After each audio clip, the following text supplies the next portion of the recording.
Welcome to Love Lines.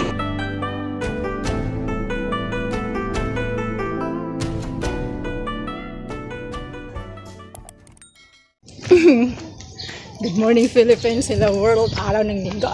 Kaya tara, simba tayo. Maaga-aga pa. Maaga-aga pa, kaya chill lang sa lakad.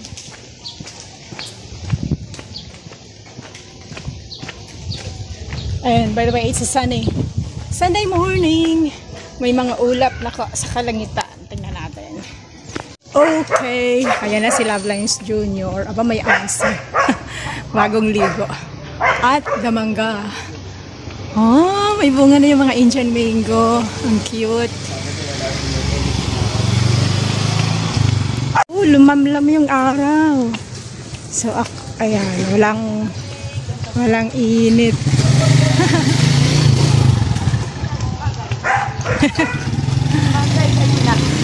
Morning po, ayan. Ayan o, yung fruits. Magic fruit ba? Miracle fruit. Ano ba tawag dun? Miracle, magic. Ayan, ha? Bagong-bago yung mga dahon ng mga pili nuts. Pili nut nga ba yan? Oo, pili nut. Pili nut tree. Mango tree ang kaharap. Tapos dun sa unahan, katabi naman ng mango tree, yung langka, jackfruit. Yeah. Naglorosa rin na. Holy Mary, Mother of God, pray for us sinners. Dito na ba si Father? Now and in Dalawang the ito. hour of our death. Amen. Dito Hail na. Mary, full of grace, the Lord is with you. Blessed are you among women, and blessed is the fruit of your womb, Jesus. Holy Mary, Mother of God, pray for us sinners. Now, Jesus. Holy Mary, Mother of God, pray for us sinners.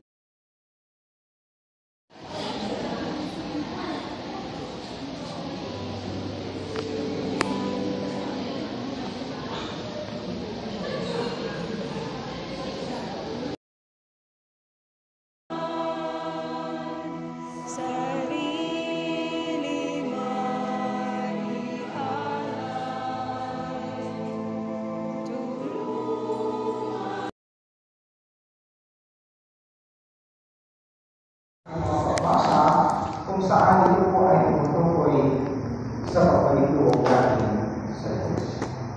Sinasabi ko, tayo mga tao ay mga tao makasalanan. Araw-araw po tayo po ay nagkakasala. Amen? Araw-araw, 7 times 7 times 7 tayo nagkakasala. Nagkakasala tayo sa ating isip. Sa pagtingin natin sa tao iyon, minsan, nakapag-isip tayo ng masama.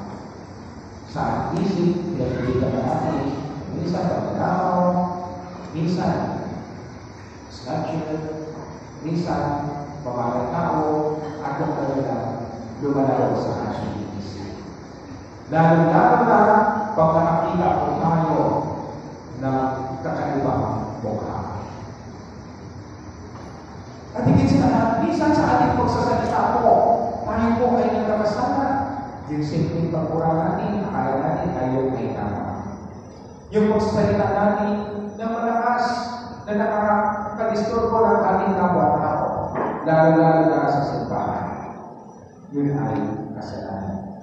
Minsan, nakakalitan natin na tayo po ay pinagalingan ng pagkakasala ng iba dahil hindi tayo mapakali sa ating inuupuan. Yun ay kasalanan. At minsan, tayo rin po ay nakagawa ng kasalanan labag sa ating Diyos. Sa mga simpleng bagay na ating ginawa, sinasabi natin, lalo-lalo na pagkakaligo, mamaya na lang ako magsisimba. Maya-maya hanggang sa nakalimutan. Tayo po ay nakakasala. Ibig sabihin, there is no perfect in this world. Lahat po tayo ay nakakasala at ang pagkakasala po natin, yun po ay gawain ng masama. Yun po ay hindi gawain ng Diyos. Yun po ay gawain ng masama. Na ininalayo natin, tayo po ay pumaparo sa tinatawag nating temptation at nilalayo natin ang ating sarili sa kalooban ng Diyos. Kaya sa paglayo po natin, hindi po nagiging magaan ang ating sarili o ating buhay. Tayo po ay minababawag. Tayo po ay mabigat ng ating kalooban. Tayo po ay nakukonsensya sa ating mga sarili. Ito po ay mga ilang bagay ng ating pagkakasama na nagawa natin, na kalintaan natin, na ginagawa ko natin. Kaya, sabi nga, there is no perfect in this world, ano tayo ay kakasama. So, ano po gagawin natin? Since tayo po ay makasalanan, tayo po ay magmakaawa. Tayo po ang humiling ng pagpapala. Tayo po ay magbalik loob sa Diyos. Amen? At yun po ang paanyaya sa atin ng Panginoon sa ikatlong linggo sa panahon ng Parisma. Tayo po ay pinapaanyayahan na tayo po ay mga tao makasalanan na magbalik loob sa Diyos. At araw-araw ipinapadama, binibigyan tayo ng pagkakataon, binibigyan tayo ng panahon para pag-igalan ang ating sarili. Ipadama ng Diyos sa atin ang kanyang pagpapala sa pamamagitan ng mga biyayang ating dalawa. Araw-araw, pinagpapasensyahan. Ipinapadama sa atin yung pagmamahal sa pamamagitan ng mga biyaya na ating dalawa. Ngunit minsan sa buka, we are so ungrateful. Tayo po ay nagiging ungrateful sa Diyos. Na patuloy tayo gumagawa ng mga pagpagsala ito sa kapila ng kabutihan na ipinagkaloob ng Diyos sa atin. Nagiging magawa tayo sa ating panahon para sa Kanya. Nagiging magawa tayo sa pagsisimba natin. Tinuuna natin ang ating mga sarili. Nagiging magawa tayo sa ating mga ginagawa o sa gawain ng simbahan. Sinasabi natin na muna natin kung makakatapang bagay. Kung baka isinisasay natin ang gawain para sa Diyos. Kaya nga mga kapatid, since tayo po ay nangyayaka na magbalik loob, ano naman po ang ating gagawin? Katulad po ng isang gardener, katulad po ng isang tagapangalaga ng taniman. Nung makita niya, sinabihan siya ng kanyang Panginoon, ng kanyang amo, na putulin ang puno ng higos. Ano ang sabi niya? Pwede po ba bigyan niyo ng panahon sa sunod na taon? Aalagaan mo muna ang puno ng higos na ito para siya ay mabuha. Sabi nila, putulin natin. Panginoon, lagyan ko po ng mataba ang palikod ng puno na ito. Kung sa susunod na taon, wala pa rin bunga, puputulin na natin. At yun po ay nagpapakita sa ating mga tao, sa ating mga mananampalataya, na God gave us always a chance para po lumapit sa Kanya. Pero ano po ating ginagawa? Lumalapit tayo pag mayroon po tayong problema. Nagmamakaawa tayo pag mayroon po tayong matinding pagsubok sa buhay. Doon na tayo lumalapit. Pag wala po tayong experience na kakaiba, yung iba hindi po makikita sa simbahan. At yun po realidad ng buhay natin. Lalo-lalo na sa panahon natin natin ngayon. Na mas inuulang natin yung mga bagay na walang panguluhan kaysa spiritual natin mga kailangan. At ang pinakamasama, sinasabi ko natin palagi na wala tayong kasalanan. Na bakit pa tayo magsisimba? Bakit pa tayo magpupumisan? Sabi nga ng isang pangit, yung mga tao walang kasalanan, yung mga tao banal, ay kinukuha ka na ni Lord.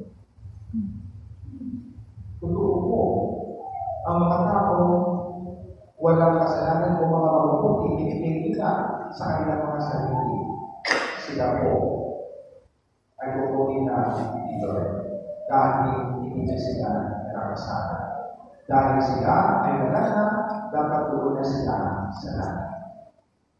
Kaya yung mga taong makasalanan at humihingi ng pagpapala, nagmamakaawa sa Diyos, sila po yung mga taong mayroong kababaang loob na humihingi na sila ay magpanalangin, sila ay matawarin at nag-ibaba laban sa kanilang mga kasalanan o sa mga hamon ng buhay. Kaya huwag po tayo, huwag po natin kaligtaan, huwag po natin i-demonstrate yung Diyos sa ating buhay. Katulad po ni Moses sa unang pagbasa. Nung lumapit siya sa Panginoon, na nagpakita sa kanya sa pamagitan ng isang ako. Sabi ng Panginoon, Moses, ubayan mo na ang iyong panapa bago na lumapit sa amin. Dahil ang lugar na iyong pinakataluan ay banal. Ibig sabihin, pag tayo po ay banal, pag tayo po ay mabuti, tayo po ay natuwagin at nakikita natin ang Diyos. Dahil wala na tayo kasalanan, dahil sa lahat, tayo po ay nagiging mabuti. Kaya mga kapatid, ang ating buhay bilang mga mananampalataya at ang ating buhay bilang Kristiyano ay isang pakikibaka tungo sa kaluwalhatian. Pakikibaka laban sa kasamaan na para kung matatampayan natin ang mga kasamaan ito, ang mga hamon at mga temptation sa ating buhay, tayo po ay magpanalangin at ulalangin ng Diyos sa kanyang tayo. Ngunit, bago kailangan natin magpapagbaba. Kailangan po natin humingi ng kapatawaran sa ating mga kasalanan. Dahil araw-araw, tayo po ay nakasala, hindi lang isa, kundi 7 times 7 times 7. Paulit-ulit tayo nagkakasama at paulit-ulit tayo humingi ng kapatawaran sa Diyos. Amen.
Sampo ba? 20?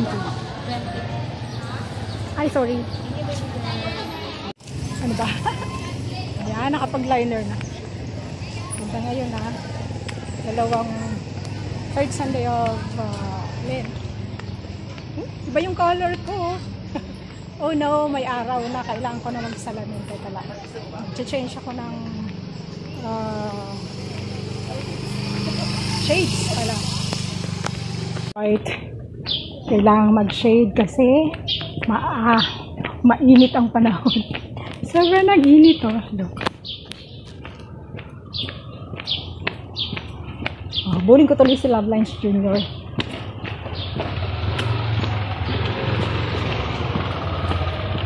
Yan, third Sunday of Lent.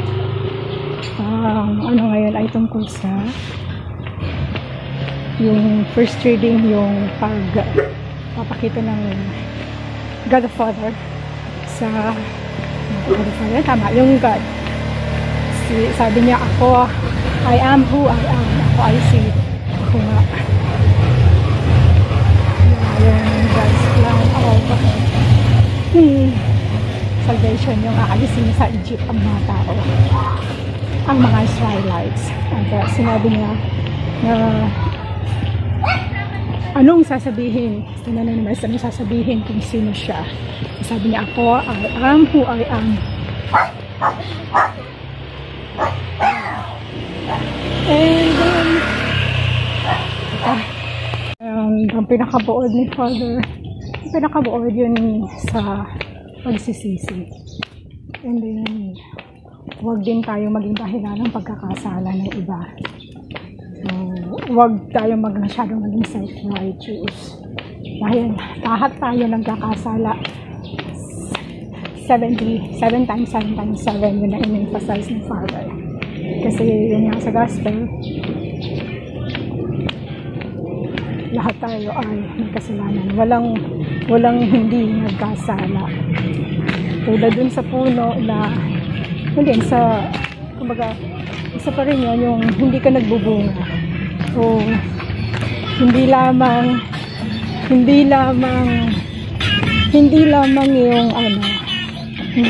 yung kumbaga yung hindi ka gumagawa ng masama, yun din na hindi ka rin gumagawa ng mabuti.